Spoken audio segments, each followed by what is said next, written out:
for those that weren't here yesterday night or earlier this morning.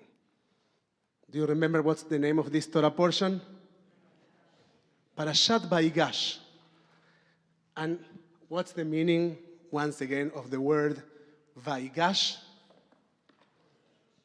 Approach.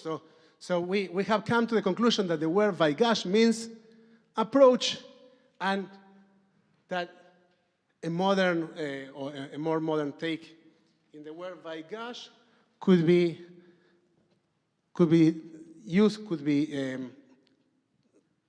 serve as a translation of the word methodology, as the word methodology in Hebrew is gisha. And why it is an interesting thing to play with these two words? Well, because one could say that what we are describing is a physical act, as Judah approaching Joseph physically and getting closer to his brother, who at this point he doesn't know. Every time I say this, I think this is such a telenovela. I have to say that. Like, there is a moment in all Mexican telenovelas. There is a moment. Look, I have to say, though I'm not Mexican, I'm Argentinian, right? I was born in Argentina, and so the only telenovelas we had when I was growing up were from Mexico. And when I was growing up, there were 2 channels. So there weren't that many options.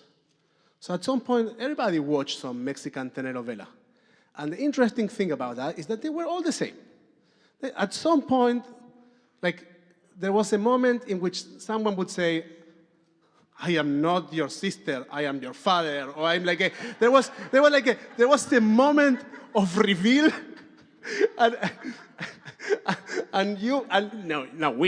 we all knew.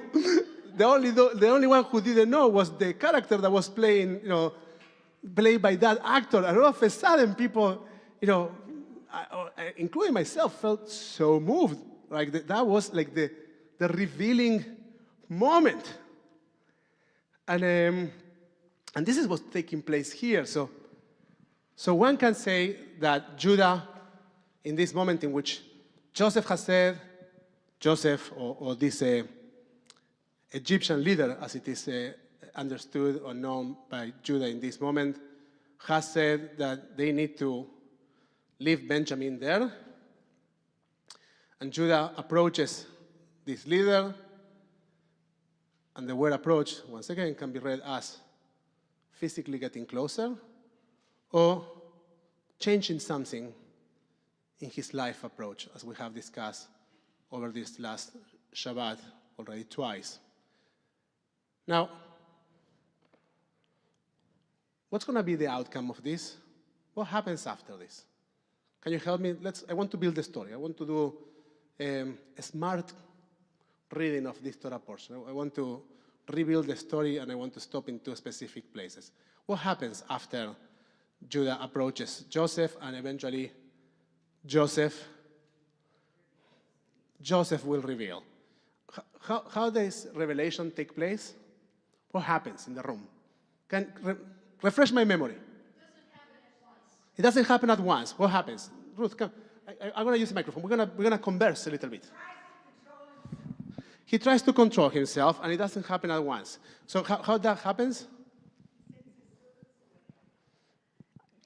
Yes, he sends his servants away, and then they have a conversation where Joseph makes a demand. You have to bring Benjamin. Well, but that was in the previous part. You're right. He's got Benjamin. So in the previous, bring your father. Previous chapter, okay? Yes, sorry. Previous chapter. Previous chapter. I'm behind in the reruns. The siblings come to ask for food. There was a famine in Canaan, in the land that will be later on the land of Israel. There's a famine. The brothers go and ask for food in Egypt, that Egypt was doing well. Why Egypt was doing well? Because Joseph was serving as an advisor to the king, to Pharaoh, and based on the dream that Pharaoh had, he was able to understand what were the right economic measures that Egypt needed to take.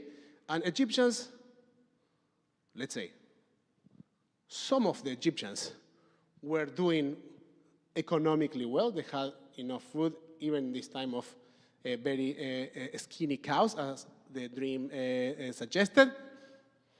And most of the rest of the world was in hunger. And so his siblings were hungry, and they show up to try to buy food from the Egyptians. Joseph asked them about their background. It turns out that they have some other siblings. Joseph knew that, and the one that was lacking was himself, as he was dead or sold, and Benjamin. And so he sent them back to bring Benjamin. They come back with Benjamin, and now, when they have their food and they are about to leave and go back home, Joseph sets them up because he wants to retain Benjamin in order to be able to make them to bring their father.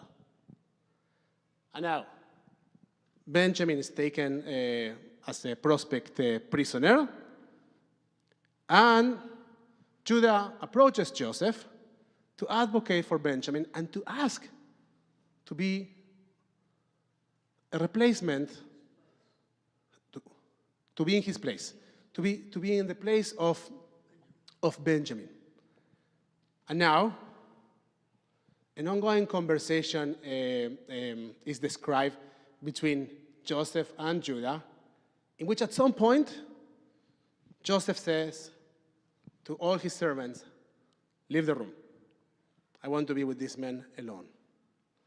And then what happens? And this is the reveal moment. What? He says, I am your brother. I am your brother. So he reveals himself. And what else happens? He breaks into a cry. And the commentary says that the cry of Joseph is heard all over Egypt. So it didn't help that if that was the intention, it didn't help that he put people, or his servants, he asked for the servants to leave the room. Everybody heard that. Now, what do you think that the cry suggests? Is it?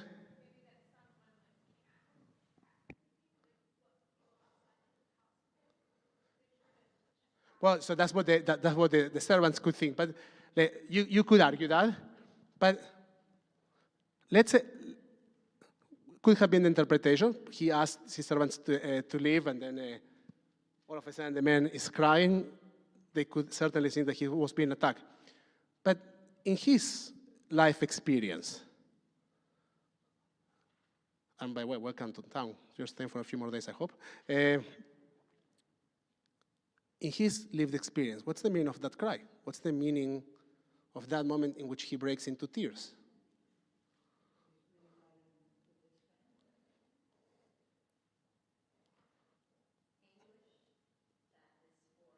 Anguish, sadness.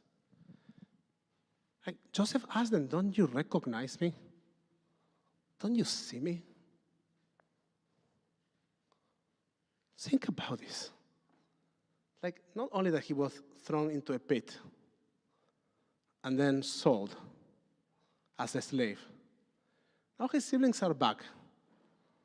They don't even recognize him.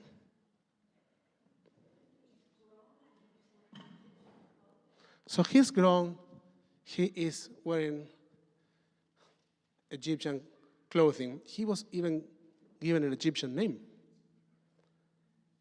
I think that one of the very moving things of this story, or at least of this part of the story, is that a leader in the level of Joseph is not afraid of breaking into tears, number one. Is not afraid of crying out loud, number two. And the third thing is not afraid, at least not in front of his siblings, to ask to be seen. there's something about the story of Joseph that also comes as a turn. Joseph, during the story that is related to us in the first two or three Torah portions, two Torah portions in which he appears, is the center of the universe. And everything is around him. That's also, to some extent, the explanation of his dreams. And that center of the world that is perceived as the thing that everybody sees, he feels completely ignored. Nobody actually sees him. And even in this moment, nobody sees him. And he says, can you see me? Can you take a moment and see me? And it finally happens. Now, when they see him, they're very afraid. They know what they did. They know that it's a very complicated situation. They know that now he's a leader in Egypt. But there's also a very interesting thing that happens in that moment. In that moment, actually, Joseph's dreams become a reality. But become not the reality of the dreams as they were initially understood. Yes, he's a leader. Yes, his siblings are bowing down to him. But I want to pause 1 second. We have some younger people here. I want to ask you, what are people supposed to do with their leaders? How are people supposed to treat their leaders? Treat their leaders respectfully. Anything else? What about kings? What about kings? How are you supposed to treat the king? Is respect enough for the king or something else? Reverence. Anything else? You bow for the king. And what's the retribution for that? What is there in exchange for that bow?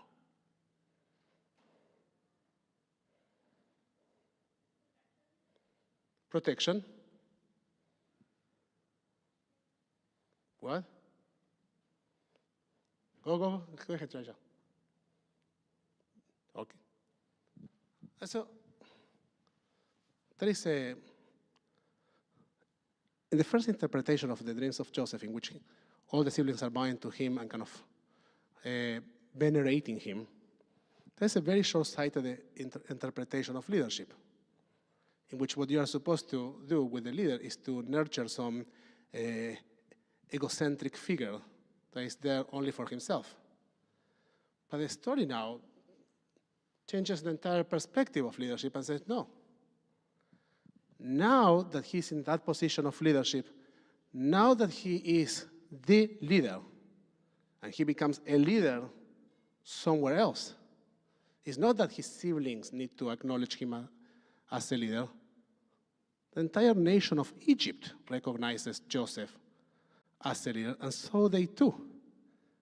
And then the siblings are really bowing down to Joseph. But what's Joseph's role right now? That's it. And that's the end of the story. The role of Joseph, he says, I will provide for you. Lekalkel is the word that, from kalkala, from economy in Hebrew. I will provide for you. Like, it's so clear to him. No issues whatsoever.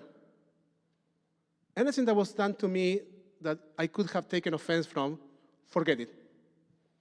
It's not an issue. He never goes back to that place. He never goes back to a place of a grudge or rancor. There's a phenomenal description of leadership. And while what it looks like as an act of reverence, of bowing down toward him, it is actually the approximation, the approach toward a leader who is really, really busy on providing now for his siblings, and saying, if there was any offense in the past, not an issue. I get it. We are bigger than this. We are better than this. You know,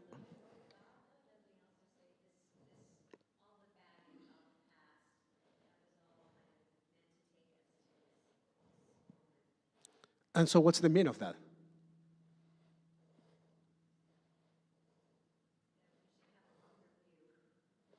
I am absolving you of your responsibility.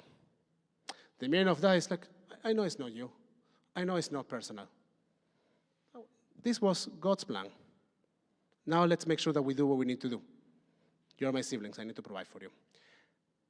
It is a phenomenal lesson on how we sometimes think of leaders and what actually leaders are supposed to do.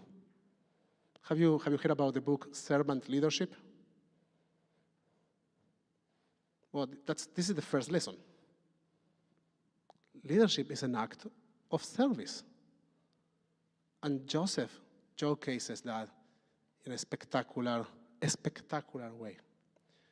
We just celebrated the Holy of Hanukkah. That's the role of the shamash. The role of the role of the Hanukkah candle that doesn't actually count. The shamash doesn't count. Now, what's the meaning of the word shamash? What? Serving. The word shamash comes from the verb leshamesh, to provide service, to serve. The shamash is the servant candle as the servant leader. I think that important thing to remember when we think about our leaders and our expectations of our leaders is not to think about them as something that is out there to diminish our lights, but rather as characters that have the power and ability, by the nature of their actions and their service, to help us ignite our lights. And from that place, let's make sure that we also take moments and opportunities for leadership, because our leaders are not only our politicians. Jojo, the question is when you are a leader, what kind of leader you are? What are the situations in which you step up as a leader in your life, in school, with your sister, wherever you are, and how you say, you know what, I'm gonna take this past situation. This situation, I wanna let it go. I understand, these are your shortcomings. This is a you problem. I dealt with what was handled to me, and that gave me strength. And from this place, I feel that I can provide. I think that if we stop thinking about leadership or leadership as something that happens to someone else, but rather as opportunities for contribution and service, we will be able to really, really add a big deal to the life of those that surround us and also to our own life. And by the way, what's his name? Yosef, which comes from the word leosif, to add. He is supposed to add value. And maybe we find our paths and our ways to add value to our own lives and to the lives of those surrounding us. Shabbat shalom.